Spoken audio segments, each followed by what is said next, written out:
Oh my god les amis! Comme promis, je vous ai fait l'interview d'un expert en musculation que vous avez pu voir sûrement dans la miniature. Je suis tellement heureux de vous partager aujourd'hui l'interview que j'ai fait pour nous. Il y avait aussi des questions que vous avez posées dans les commentaires et je les ai aussi posées à cet expert. Mais je dois vous avouer quelque chose. Donc j'étais en train d'interviewer Rudy et le problème c'est que l'enregistrement s'est arrêté pendant l'interview. Alors à la fin j'arrive comme ça, ouais, oh merci, c'est génial, on s'est bien amusé, oh my god, un jour on va se faire un cheat meal avec le hamburger et tout. Non, ça c'est pas vrai du tout. Mais on espère un jour. Et donc j'arrive à la fin de l'interview et puis je clique, clac. J'ai dit non, oh my god les amis, c'est pas possible. Il y avait que 10 minutes qui étaient enregistrées en vidéo. Mais j'ai eu la chance de mettre un deuxième programme qui enregistrait seulement que l'audio. Donc veuillez m'excuser si vous n'avez pas tout en images, mais j'ai fait du mieux que je pouvais pour vous amener le maximum de valeur dans cette vidéo. Je sais que vous n'avez pas l'habitude d'avoir des vidéos de 30 minutes, c'est pour cela que j'ai mis dans la description les points qui ont été abordés dans la vidéo. Alors prenez ce que vous avez besoin. Et n'oubliez pas une chose, que nous sommes ensemble et que ensemble, nous allons y arriver. Alors bonjour Rudy Koya. Salut Cédric. On est vraiment très heureux de t'accueillir parmi nous. Et aujourd'hui, on aimerait bien un peu savoir en fait qui tu es, quel est ton parcours en tant que professionnel en musculation. Alors si je devais résumer ça rapidement, je me définirais plutôt comme un vrai passionné de musculation. À savoir que ça fait maintenant 15 ans que je pratique la musculation. Waouh! Et j'ai toujours été sur le côté 100% naturel, c'est-à-dire sans l'utilisation de produits dopants. Et à partir de là, en fait, j'ai développé de nombreux projets que tu connais bien, Cédric, dont Superphysique, dont rudykoya.com, dont le Club Superphysique. En fait, pas mal de projets pour aider les gens justement à progresser, à atteindre leurs objectifs tout en restant naturel. Donc à partir de là, je vois aussi bien du coaching à distance, puisque tu es un de mes élèves. Je précise que en fait, j'ai découvert Rudy sur Internet parce que j'en avais assez de commencer la musculation n'importe comment. Et puis j'ai dit, bah, écoute, pour bien débuter, j'ai dit, il faut que je fasse appel à un professionnel. Et donc je suis tombé sur Rudy qui a aujourd'hui coaché plus de, si je me trompe pas, 1000 élèves. Bah, j'ai passé les 2000 l'année dernière, mais Waouh, voilà. ok, ça va. Donc, il m'accompagne aussi dans mon défi, un très grand défi que j'ai. Je ne sais pas si tu sais ce que c'est. Plutôt.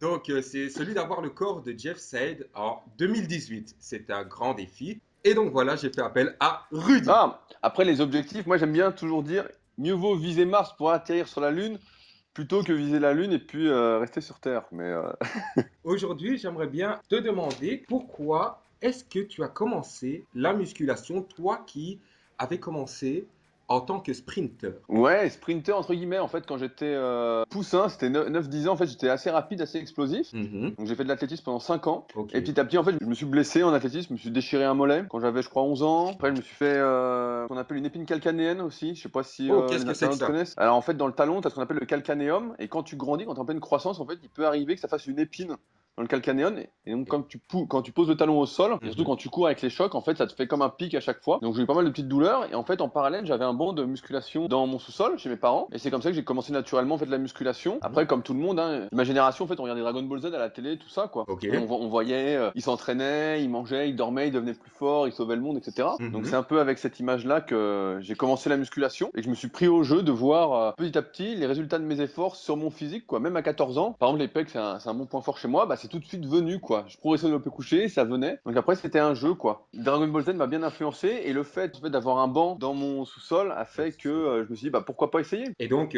tu es passé alors de sprinter en musculation, comme ça, en fait, petit à petit, c'est venu. Ouais, bah en fait, ça s'est imposé un peu naturellement. Et en plus, comme j'étais, tu dis, sprinter, j'étais assez explosif de base. Mhm. Et donc assez doué pour être fort, en fait. J'ai toujours eu beaucoup d'explosivité, je suis assez nerveux. Et donc, tout de suite, ça s'est transposé. Après, physiquement, j'étais moins doué. C'est pour ça que j'ai mis beaucoup plus d'années à obtenir un bon physique, quoi. Ah bah oui, ça c'est normal. Et ce que tu me dis, en fait, c'est très intéressant. Ça revient sur une question que j'ai eue très souvent d'adolescent. Tu as commencé étant adolescent la musculation. Et est-ce que la musculation, en fait, va ralentir ta croissance? Bah, en fait, je te poserai une question qui revient souvent aussi, un peu dans le même style. pour répondre à cette question, c'est ce que je dis. Est-ce que tu penses que le basket fait grandir? Tu vois, parce que souvent on dit voilà, les basketteurs ils sont tous grands. C'est pas le basket qui fait grandir. Ce qu'il faut savoir, c'est que la croissance Mhm. osseuse est déterminée génétiquement. Et ce qui se passe dans certains sports, comme on voit par exemple en gymnastique, dans d'autres sports où ils sont petits, c'est que le surentraînement, le fait de s'entraîner exagérément, d'en faire trop, tout le temps, tout le temps, tout le temps, va enrayer ce phénomène de croissance qui, au lieu de se produire, je sais pas, à 12, 13, 14, 15 ans,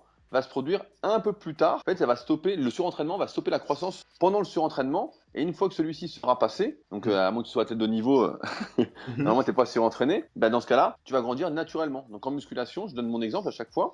Donc à 14 ans, j'étais déjà grand, je faisais 1m78. Ok. Et ça m'a pas empêché de grandir, puisqu'à 18 ans, je faisais 1m95. En fait, à partir du moment où tu n'en fais pas trop et que tu ne fais pas n'importe quoi, à savoir n'importe quoi, ça peut être, je sais pas, faire. Ouais, t'as 14 ans et puis tu fais du squat 3 fois par semaine à 200 kilos. Oh, Bon, je connais personne qui fait ça, donc c'est pour ça que je dis, faut y oh aller, quoi. my Mais God. voilà, Ok. normalement, il n'y a aucune chance que ça ralentisse ta croissance, que ça la stoppe, que ça t'empêche d'atteindre la taille que tu es censé faire, qui est déterminée génétiquement, en fait. Ok, parce que j'ai une question de Hugo qui a dit, si on est régulier en s'entraînant au poids de corps pendant environ 5 ans, peut-on avoir un bon physique et si ça allait ralentir aussi la croissance? Donc, comme nous le Pour comprenons, la croissance, non. Après, le bon physique, tout dépend de ce qu'on appelle un bon physique. Comme tu disais, toi, par exemple, tu as imaginé, tu identifié au physique de Jeff Stade. Donc, je te dirais, voilà, si tu veux du poids de corps, bah, Jeff Stade, que je pense qu'il n'est pas naturel, il va être difficile à obtenir déjà avec toutes les possibilités qu'on a en musculation, sans se fixer de limites de matériel, en personnalisant l'entraînement. Donc, au poids de corps, bah, voilà, tu seras jamais aussi musclé, ni aussi fort que tu pourrais l'être en utilisant aussi bien le poids de corps que les haltères, que la fonte, que les machines. Tout dépend de ce que tu veux comme objectif. Il n'y a pas de mieux ou de moins bien. C'est mhm. vraiment où tu veux aller. Et à partir de là, en fait, tu définis ton plan. Donc ce que nous venons de comprendre, c'est que en faisant de la musculation au poids de corps à la maison, on ne peut pas avoir les mêmes résultats qu'une personne qui va s'entraîner à la salle, c'est ce que tu veux dire. Je veux plutôt dire pour la même personne. Parce que comme tu sais, on ne peut pas comparer deux individus, chaque Mhm. personne étant unique, chaque personne ayant des possibilités, ayant sa propre génétique, une certaine longueur de muscle, une certaine longueur osseuse. Donc pour le même individu, ce qu'on peut dire, c'est que en termes de prise de muscle et de prise de force, si toi, Cédric, demain, tu t'entraînes que au poids de corps, tu seras moins musclé, moins fort que Cédric qui s'entraîne avec plus de matériel et qui ne se limite pas qu'au poids du corps. Ok, maintenant on a répondu à la question de Hugo et nous avons aussi une question qui revient très souvent. Là c'est plus d'ordre psychologique. Comment éviter la procrastination? Comment fais-tu Ouais, c'est une pour bonne éviter la question. procrastination, Rudy? Bah, comme tout le monde, ça m'arrive aussi de reporter au lendemain ce que je dois faire aujourd'hui. Mais ce que je sais, et tu le sais aussi, parce que je vois que tu commandes beaucoup mes newsletters que je mets sur le site. Les articles, exact. Ouais, voilà, les articles que j'envoie en newsletter directement via rudicoya.com. Mhm.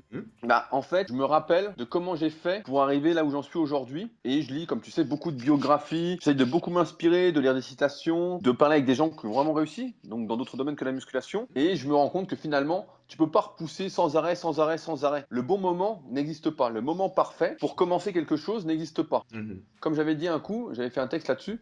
Il n'est jamais trop tard pour commencer. C'est pas demain le moment parfait, c'est maintenant, tout de suite. C'est maintenant ou jamais, quoi. Voilà, c'est maintenant ou jamais parce que de toute façon, il n'y aura pas de meilleur moment. Je sais pas, c'est comme si tu dis voilà, j'aimerais des plus gros bras, mais je vais les commencer demain. Je vais commencer la musculation demain. Et je vais dire bah pourquoi tu vas pas tout de suite? Parce que demain, il va rien se passer de plus qu'aujourd'hui, tu vas juste perdre un jour. Je me rappelle surtout ça, c'est que si tu veux quelque chose, tu trouves un moyen. Si tu ne Mhm. veux pas, tu trouves des excuses. C'est aussi simple que ça. Ça, c'est vrai, ça. Si ça te tient vraiment à cœur, faut commencer tout de suite. Tu vois, j'ai pas mal d'exemples aussi là-dessus sur YouTube. Bah, tu vois, tu fais des vidéos YouTube. J'ai Mhm. beaucoup de gens qui m'écrivent, ils me disent oui, j'aimerais bien me lancer sur YouTube, mais j'ai peur, etc. De pas faire des bonnes vidéos, etc. Et je Mhm. leur donne un exemple, je leur dis, bah, moi c'est simple, regarde mes premières vidéos, comparé à celles de maintenant, mais il y a un monde, je dis, franchement, avant, moi j'ai trouvé bien, mais maintenant quand je les regarde, je dis, c'était pas terrible. Mhm. Même si le contenu pour moi était super, toute la mise en forme était pas top, je dis, de toute façon, ce sera jamais parfait en plus au début. Jamais, jamais, jamais. C'est comme en musculation, quand tu fais ton programme à la base, bah, il n'est pas parfait. Et petit à petit, bah, tu vas sélectionner des exercices, en virer d'autres, adapter tes cycles de progression, etc. Bah, là, c'est pareil. Pour n'importe quelle chose que tu vas faire dans la vie, ce sera pas parfait au début. Mais c'est le fait, en plus, de commencer puis d'avoir des petits échecs qui fait que tu vas apprendre et que tu vas réussir. Waouh! Rudy, c'est magnifique ce que tu viens de dire et on ressent en fait que tu as sûrement un pourquoi qui te fait tenir sur la durée en fait en musculation. Sûrement que tu dois avoir un rêve aussi en musculation. Ouais, j'ai appris, comme en musculation, comme avec les suivis que je fais, donc par exemple avec toi, Cédric, à Mhm. fixer des objectifs sur le court terme en fait. Donc je vais avoir un objectif sur le long terme, mais je vais rarement y penser. Je vais plutôt penser sur le court terme et me dire voilà, bah, j'aimerais faire ça. Donc là, par exemple, en ce moment, comme tu as pu le voir sur le site du club Super Physique, Mhm. mon dada du moment, c'est d'avoir des salles partenaires du club Superphysique pour que chacun puisse retrouver les valeurs Superphysique, une saine ambiance, une émulation collective digne de Superphysique, où qu'il se trouve, en France, en Europe, même en Belgique, on a une salle, bientôt une deuxième. Wow, ok. Ok. Super.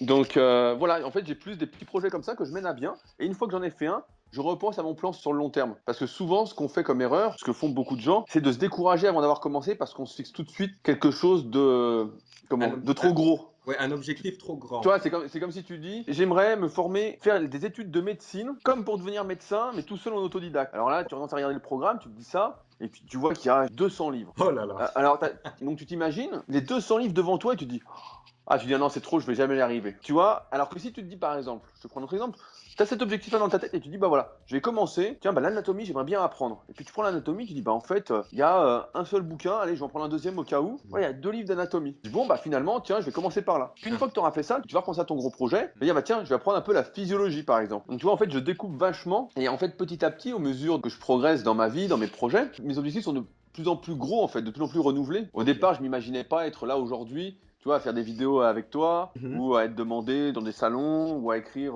des formations. Voilà. Vrai, petit à petit, en fait, ça se développe. Tu peux viser trop haut, entre guillemets, on ne sait pas si c'est trop haut, mais tu dois pas te le rappeler tous les jours que c'est trop haut. Tu dois toujours découper en petits objectifs pour que ce soit réalisable pour toi, surtout si tu n'as jamais fait de vrais projets dans ta vie, tu n'as jamais vraiment rien réalisé, tu as toujours, comme tu dis, procrastiné. Voilà, dans ce cas-là, mieux vaut démarrer petit avec un petit objectif. Après, comme tu le sais, je crois que tu as commenté cet article-là, je sais plus, la force des habitudes. C'est de mettre des petites habitudes régulièrement, tous les jours, même un petit peu, pas longtemps, 10, 15, 20 minutes, qui font que petit à petit, tu vas arriver à faire quelque chose. Comme on dit, je conclurai là-dessus pour cette question. C'est mon élève Sébichou, donc Sébastien Caudron, je crois, sur Facebook et YouTube, qui avait marqué « Même le plus grand des murs s'est construit brique par brique ». Ah oui, ça c'est beau ça.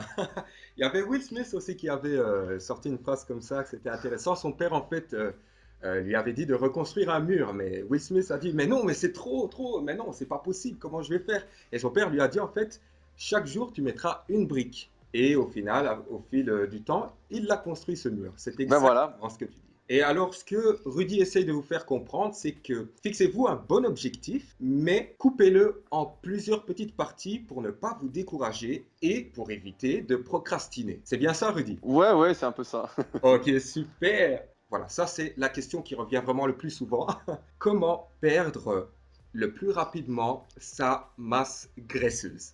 Déjà, c'est le mot rapidement qui me plaît pas trop. Mais pourquoi? Parce qu'il n'y a rien dans la vie qui va être rapide. À moins que tu sautes en haut d'un immeuble. Oui. Oui, là, tu vas chuter très vite.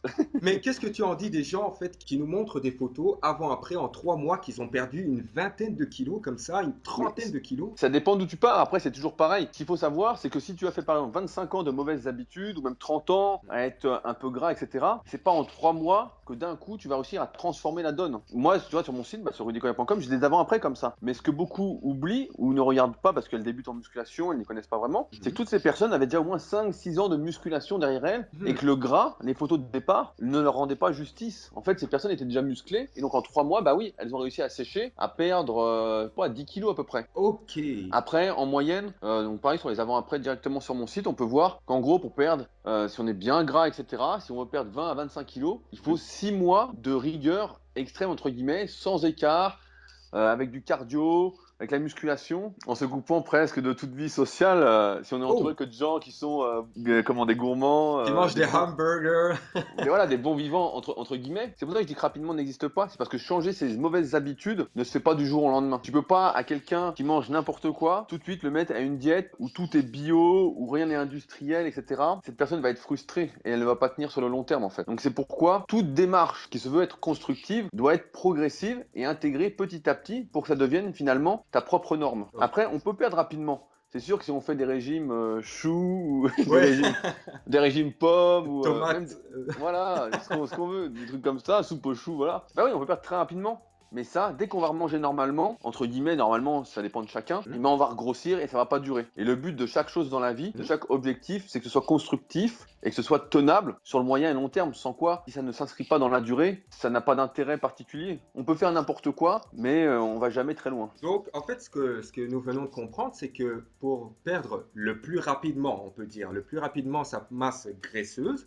c'est de se faire une diète adapté à soi-même en diminuant sûrement les féculents comme... Voilà, en diminuant par exemple les sources glucidiques, en changeant la nature de ses aliments, parce qu'en général on ne devient pas gras, entre guillemets, en mangeant des fruits, des légumes, on devient plutôt gras en mangeant n'importe quoi, en mangeant industriel, à ce qui nous est proposé le plus souvent, dans les supermarchés, à la télé, etc. Donc progressivement, réduire cette part de mauvais aliments au détriment des bons, et voilà, petit à petit, adapter la diète à soi-même, comme pour l'entraînement en musculation, en fait, personnaliser petit à petit sa diète pour arriver à trouver finalement son équilibre. Ok, ça c'est vraiment très très important ce que Rudy vient de nous dire. Et est-ce que tu trouverais que la génétique joue dedans? Oui, mais il y a toujours une part de génétique sur les facilités à prendre du poids, à perdre du poids, sur le fait de prendre du muscle, de prendre de la force. Quand j'étais plus jeune, mon grand-père m'avait dit, une bonne phrase que j'ai retenue, m'a dit, chaque personne est forcément douée dans un domaine. Donc Ok. ça veut dire que forcément, si tu es doué quelque part, bah, tu es moins doué quelque part. Et je pense que c'était une très bonne phrase que j'ai retenue parce que je pense qu'on n'est pas doué dans tous les domaines et qu'on est déjà on est doué quelque part, mieux vaut persévérer là-dedans. Mais effectivement, il y a des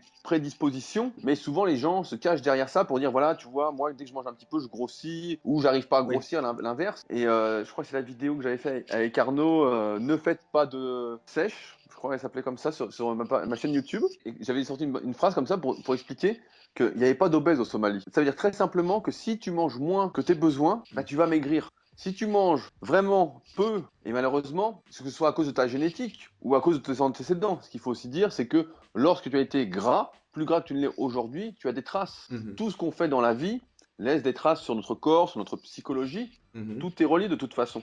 Et à partir du moment où tu as été très gras avant, bah, tu peux te permettre moins d'erreurs aujourd'hui que la Mhm. personne qui a tout le temps été mince ou maigre, entre guillemets. Donc oui, la génétique a son importance, l'hérédité, mais tes antécédents, ton passé, ce que tu as fait aussi, joue également. On ne peut pas dire je suis gras à cause de ma génétique. Tu es gras parce que tu manges trop par rapport à tes besoins. L'erreur à ne pas faire, c'est de généraliser ce que mange son voisin, encore une fois, de se comparer Et à je un comprends. individu. Comme à ta première question, tu m'as dit l'entraînement au poids du corps. Voilà, c'est comme se comparer à son voisin. Tu n'es pas ton voisin, tu es toi-même. Et c'est envers toi-même que tu as un contrat à remplir en fonction de tes objectifs. Et c'est comme ça que tu dois vivre par rapport à toi, ce qui te fait plaisir, ce que tu veux. Et donc, adapter ta diète à toi-même Oui. sans jalouser ton voisin Ton qui, voisin. lui, n'a pas la même chose que toi, et peut-être plus doué ou moins doué, et qui donc en faisant autre chose, et bah, a des résultats aussi, quoi. Tu dois plutôt t'inspirer, et puis profiter de cette motivation commune à avancer. C'est vrai, avant de commencer avec toi, en fait, avant de faire appel à tes services, moi, ce que j'imaginais comme diète pour perdre de la graisse, c'était vraiment des régimes. Donc, c'était des régimes draconiens, comme on appelle ça. Donc, c'était une pomme par-ci, un milkshake par-là, et puis je mange le soir un petit peu de féculents et tout ça. Mais après 2 semaines, mais je craque, je suis au McDo. C'est Bah ça ouais, le mais truc. c'est normal.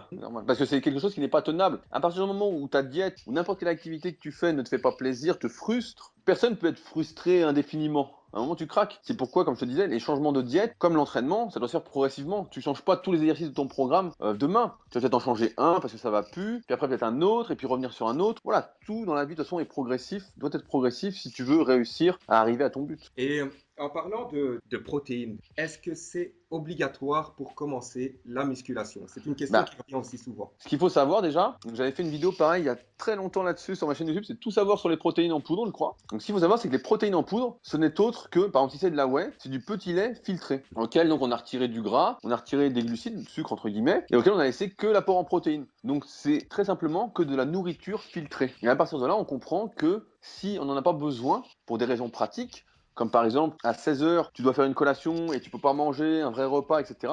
Bah là, Mhm. oui, les protéines en poudre peuvent être utiles, donc la whey ou d'autres sources comme dernièrement Sun Warrior qu'on vend sur Superphysique, que je consomme et que je recommande si tu veux essayer. Vivement. On livre en Allemagne maintenant désormais au fait. Oh là, ok, c'est bon à Depuis savoir. aujourd'hui.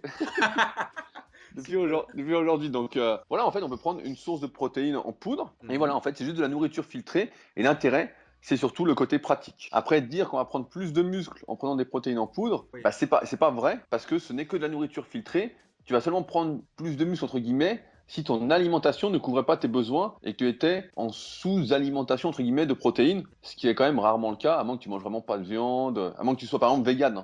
Là, tu peux vraiment manquer. Mais, et encore, il faut le vouloir, parce que normalement, quand tu es vegan, tu t'y connais pas mal en nutrition, donc tu sais C'est ce que tu gérer dois faire, tout cela. exactement. Donc, on n'a pas besoin de compléments alimentaires pour Pour, progresser en pour... musculation. Non, non, comme c'est que de la nourriture filtrée, en fait, il n'y a pas d'intérêt particulier, à part le côté pratique, qui peut s'avérer quand même intéressant. Tu vois, moi, bah, comme je disais, je prends Sun Warrior en ce moment pour le côté pratique, pour m'éviter de cuisiner 5 fois par jour. Waouh. Je suis content des fois de me dire, voilà, j'ai juste à faire ça et à faire mon mélange. Oui, c'est vrai que c'est le côté pratique. Donc, nous comprenons qu'ici, en fait, que les protéines comme la whey, comme Rudy l'a dit, ce n'est que par pure praticité. Je ne sais pas si ça se dit, en fait. Ouais, je sais pas non plus, mais on comprend. Donc, voilà. Donc, vous n'êtes pas obligé de prendre de la protéine pour progresser en musculation. Vous pouvez progresser en musculation en vous alimentant plusieurs fois par jour, comme tu aimes le faire, comme tu le fais dans tes diètes. Et si vous ne voulez pas cuisiner 5 fois par jour, prenez un shaker de whey dans votre collation, par exemple. Alors, peux-tu nous dire comment faire une prise de masse quand on est gros? Bah, quand on est gros, en fait, donc ça c'est la vidéo, je crois, c'est prise de masse, qui, quand, comment. J'avais fait pareil sur ma chaîne YouTube, donc j'ai fait beaucoup de vidéos pour ceux qui ne me connaissent pas sur ma chaîne YouTube. Je crois qu'on doit être à plus de 300 vidéos. J'ai traité à peu près tous les sujets qui existent Mhm. en musculation. C'est pour ça que maintenant je fais un peu d'autres sujets, d'autres thématiques, d'autres séries. Mais en fait, quand tu es gras, le problème, c'est que plus tu es gras et plus tu vas avoir tendance à faire du gras en grossissant. C'est comme si le gras appelait le gras, la fabrication de gras. C'est pourquoi, si tu es gras aujourd'hui, ce que Mhm. je conseille, quand un élève vient me voir et qu'il est un peu gras, je préfère d'abord sécher. Donc sécher, mais pas à fond. Le but, c'est pas d'être hyper sec, c'est juste d'arriver à une bonne base, quelque chose de suffisant pour permettre, lorsqu'on va grossir, de prendre un maximum de muscle au détriment du gras. Parce que quand tu Ah grossis, en ah. fait, quand tu grossis, tu ne prends jamais que du muscle, tu prends aussi du gras. Et le but, justement, c'est d'en prendre le moins possible. Et c'est Mhm. pourquoi, si tu es gras, moi, je conseille plutôt de faire un régime progressif. Encore une fois, on n'est pas pressé. Parce que quand tu es gras, en général, tu peux quand même bien progresser à l'entraînement, petit à petit, en étant progressif avec les cycles de progression bah, que tu connais bien. Et donc, voilà, descendre progressivement en poids, sans être stressé, sans vouloir être rapide, comme on a vu. Mais voilà, c'est ce que je conseille. Voilà, la prise de masse, encore une fois, c'est pas obligatoire. C'est quelque chose qui revient souvent dans les magazines, dans divers articles sur Internet, etc. Sur les Mais blogs, exactement. ce qu'il faut comprendre, c'est ce qui compte, la priorité, c'est de progresser à l'entraînement et que cette Mhm. progression à l'entraînement, ce soit elle qui dicte ta progression sur la balance. À Mhm. partir du moment où tu progresses à l'entraînement, en série moyenne, avec des exercices qui te conviennent, etc., régulièrement, chaque semaine, sur Mhm. plusieurs mois, plusieurs années de suite, eh bien, tu vas prendre du muscle. Même si tu restes au même poids, tu vas prendre du muscle et perdre du gras petit à petit. Et Mhm. croire qu'on est obligé de faire une prise de masse chaque année, de faire une sèche chaque année, ça, c'est juste une perte de temps qui va vraiment te ralentir dans ta progression, qui va te faire perdre des mois de progression Waouh! et qui va te ralentir sur le moyen et long terme. Il faut vraiment penser toujours moyen et long terme quand on fait quelque chose pour que ça reste constructif, épanouissant. Mais Mhm. voilà, et si tu es un ancien gros par exemple, tu es gros aujourd'hui, je sais pas, je vais prendre un exemple, tu fais 1m70, 100 kg gras, eh Mhm. bien dis-toi que tu ne feras jamais de prise de masse de toute ta vie, jamais tu ne chercheras à grossir parce que dès que tu vas grossir, en fait, tes cellules graisseuses que tu as créées ne meurent pas entre guillemets ou de manière très difficile ce Mhm. que personne ne fait en fait. Donc en fait, dès que tu vas grossir un tout petit peu, ces cellules graisseuses vont avoir tendance à se remplir. Oui. Elles vont tout l'excédent calorique va directement aller les nourrir et les faire grossir. C'est Mhm. pourquoi quand tu as été obèse ou vraiment très très gras, il ne sert à rien de faire vraiment une prise de masse. Ce qu'il faut, voilà, c'est chercher à progresser à l'entraînement en ayant un poids à peu près stable et un physique qui nous convienne. Et petit à petit, l'entraînement, la progression, Mhm. va faire la différence visuellement. Mais si tu ne conseilles pas alors de faire de prise de masse ni de faire de sèche, que doit-on faire exactement pour pouvoir progresser? Et va s'entraîner. Ok, donc c'est s'entraîner. Voilà, c'est s'entraîner. C'est l'entraînement qui doit guider ce que tu fais. Donc, sécher, je peux le conseiller de sécher si on fait par exemple des compétitions ou si vraiment on a fait une prise de masse. Par exemple, on est quelqu'un qui était maigre à la base, on a grossi, et à un moment on s'est laissé un peu emporter par la prise de poids, on s'est dit voilà, je veux grossir, etc. Mhm. Dans ce cas-là, bah pourquoi pas sécher un petit peu, etc. Voilà, là pourquoi pas. Mais à l'inverse, si on a été obèse, etc. Voilà, mieux vaut ne pas grossir, ne pas chercher la prise de poids parce que celle-ci de toute façon ne sera pratiquement que du gras. Ok. En fait, comme tu vois, encore une fois, c'est la personnalisation. Il n'y a pas de réponse universelle à donner. De dire, voilà, tout le monde doit absolument sécher, tout le monde doit absolument faire une prise de masse. Ce que je peux dire, par contre, c'est que tout le monde doit progresser à l'entraînement s'il veut évoluer physiquement. Waouh! Donc vous avez compris, il n'y a pas de prise de masse, il n'y a pas de sèche non plus. Bon, ça dépend dans certains Voilà. cas, dans les compétitions, avant une compétition, quoi que ce soit. Mais le plus important, ce que Rudy essaye de nous partager ici, c'est de penser progression à l'entraînement. C'est ce qui est vraiment le plus important pour pouvoir atteindre le physique que vous désirez. C'est bien ça. C'est bien ça.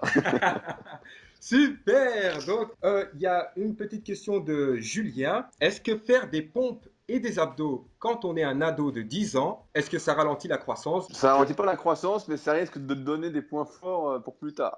Ah oui, et comment? Est-ce que tu pourrais un petit Bah, peu ouais, je peux développer. Bah, en fait, on avait remarqué à l'époque, et je le remarque encore beaucoup actuellement, que tout ce que tu fais quand tu es jeune, donc quand tu es enfant, adolescent, etc., forcément, quand tu fais ça pendant des années, eh bien, laisse une trace dans ton corps. Donc, Oh. je vais prendre un exemple pour que les gens comprennent. Tu apprends à jouer du piano quand tu es enfant, et puis pendant des années, et puis après, tu arrêtes. Bah, forcément, quand tu vas t'y remettre, ou tu vas essayer de jouer d'un autre instrument, tu auras déjà des connexions nerveuses, tu auras déjà le système de pensée, de connexion pour t'aider à apprendre un autre instrument ou même à te remettre au piano facilement. Bah Mhm. là, c'est pareil. Si, je te donne un exemple, tu as 10 ans et puis que tu fais des pompes tous les jours ou presque pendant des années, bah, le Mhm. jour où tu vas, suivant comment tu fais tes pompes, hein, tout le monde ne fait pas pareil, suivant tes prédispositions, ta génétique, la longueur de tes muscles, de tes segments, etc., eh bien, il y a forcément un ou plusieurs muscles qui rentrent en jeu aux pompes qui vont se développer beaucoup plus vite que tous les autres muscles lorsque tu vas attaquer la musculation. Donc Oh. moi, par exemple, tu vois, quand j'étais gamin, je faisais pas mal de pompes et tout de suite, bah, quand je faisais les pectoraux en musculation, bah, ils se sont développés. Et il peut y avoir d'autres personnes qui, quand elles faisaient des pompes, eh bien, ça travaillait surtout les épaules et les triceps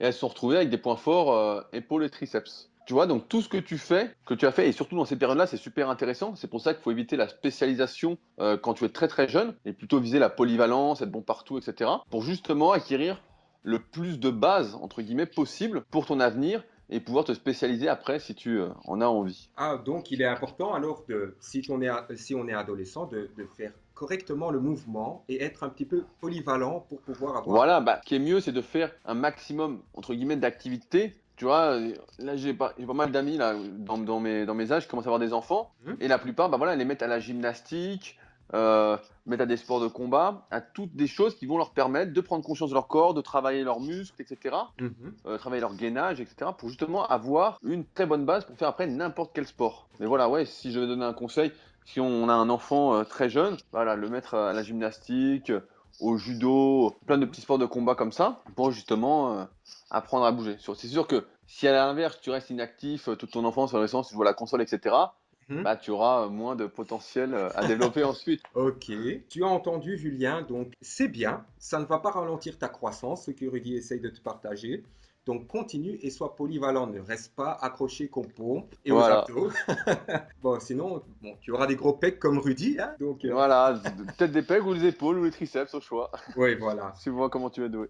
Et la dernière question, Rudy, c'est pour les plus de 18 ans, c'est y a-t-il moyen de devenir professionnel en musculation lorsque on travaille à temps plein? J'aurais envie de te dire de base, pour généraliser, la réponse est non. Ok. Aujourd'hui, pour devenir professionnel en musculation, donc Mhm. on peut le définir, un professionnel en musculation, si c'est vivre de son physique en faisant des photos, en étant fitness model, etc., ça n'existe plus. Ah, Ça, il y a tellement de monde aujourd'hui sur le marché que plus personne ne vit uniquement de son physique et de ses photos. Donc ça, c'est plus possible. Même les bodybuilders pros, qu'on voit par exemple, il va y avoir Olympia, et bah même eux, voilà, le top 10 peut en vivre grâce aux sponsors, passer ces journées à s'entraîner, mais même s'ils le font pas. Mais ok. voilà, ils ont les journées qu'ils veulent, mais Mhm. voilà, seulement 10 ou 15 dans le monde. Oh, Tous les autres sont obligés de travailler pour gagner de l'argent et en vivre. Donc, waouh. comme toi, j'ai beaucoup de jeunes qui m'écrivent, ils me disent oui, je veux être fitness model, je veux être ceci, mais ça fait pas vivre. Ça, c'est juste un doux rêve. Et si on regarde ceux qui sont tout en haut,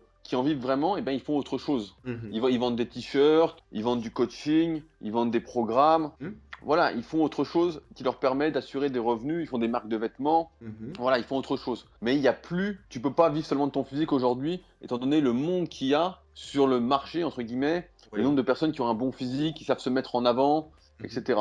Et donc, y a-t-il quand même possibilité, même si je travaille 30 heures semaine, de pouvoir avoir un corps extrêmement musclé? Tout dépend comment tu vas être doué. Ce qui est sûr, c'est que tu n'auras jamais le même niveau que si tu ne travaillais pas et que tu t'entraînais. Mais aujourd'hui, ce qu'il faut bien avoir conscience, c'est Mhm. que la réalité du monde, c'est que c'est pas ton physique qui va te faire vivre. Donc je te dirais, oui, tu peux avoir un très bon physique, j'en ai vu, hein, il y a plein d'élèves que je coach, etc., qui ont un très bon physique en travaillant 35 heures par semaine, 40 heures, 50 heures, même en étant cadre ou chef d'entreprise, mais ils n'auront jamais le niveau qu'ils pourraient avoir s'ils ne travaillaient pas. Mais est-ce que cela est vraiment important?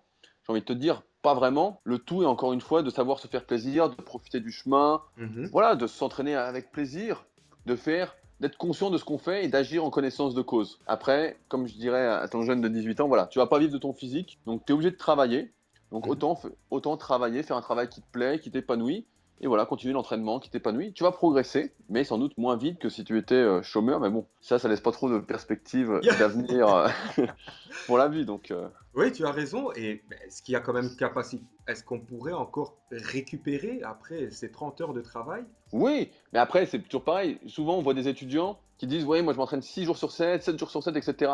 Mais parce que quand tu es étudiant, tu te rends pas compte que justement, tu as beaucoup de temps pour récupérer. C'est pas très fatigant ce que tu fais. Et Ah ah, c'est pourquoi dans mes e-books, justement, j'ai tout récapitulé exprès, donc disponible sur mon site rudicoya.com, oui. pour tous ceux qui travaillent, donc comme moi, comme toi. Et j'en arrive à une moyenne de ce qu'il faut, c'est 3 à 4 entraînements par semaine en fonction des individus. Et c'est ce qui est la bonne moyenne pour progresser Mhm. lorsqu'on a un travail à côté, qu'on a par exemple une copine, qu'on a une vie de famille, qu'on a des activités. Voilà, c'est la bonne moyenne. Et on va pas progresser plus vite en faisant plus. Et on progressera moins vite en faisant moins. C'est la Mhm. bonne moyenne. Voilà.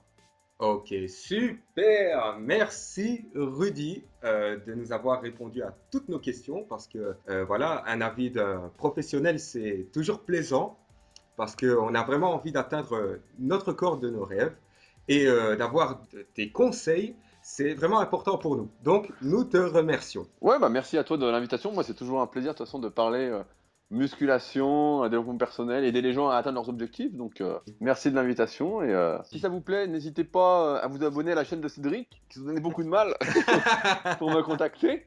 Et puis à mettre un petit commentaire, un petit pouce bleu, ça fait toujours plaisir de savoir qu'on est soutenu dans son travail quand on cherche à faire avancer les choses. Donc voilà, n'hésitez pas. Puis si en même temps vous faites un petit tour sur ma chaîne, bah pareil, hein, n'hésitez pas à vous abonner, à commenter, à participer sur le club super physique, à participer à l'émulation collective, à progresser ensemble. Voilà, ne pas être jaloux des autres, mais s'inspirer vraiment de chacun et construire son propre chemin, sa propre destination, pour que chacun réussisse et chacun s'épanouisse dans sa propre vie.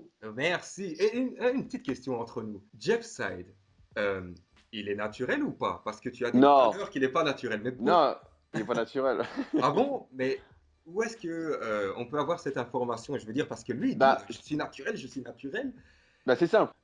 En fait, quand j'ai créé Super Physique, mon Mhm. but, juste la première idée, c'était de montrer s'il était possible d'atteindre naturellement. Et donc, on s'est aperçu au fil du temps, bah voilà, que quand tu arrives à peu près à, par exemple, tu fais 1m80, à 80 kilos à peu près sec, plus ou moins sec suivant les individus, bah tu étais au temps maximum naturel. Et qu'il n'y avait personne qui dépassait ça. Donc après, il y a toujours une petite exception.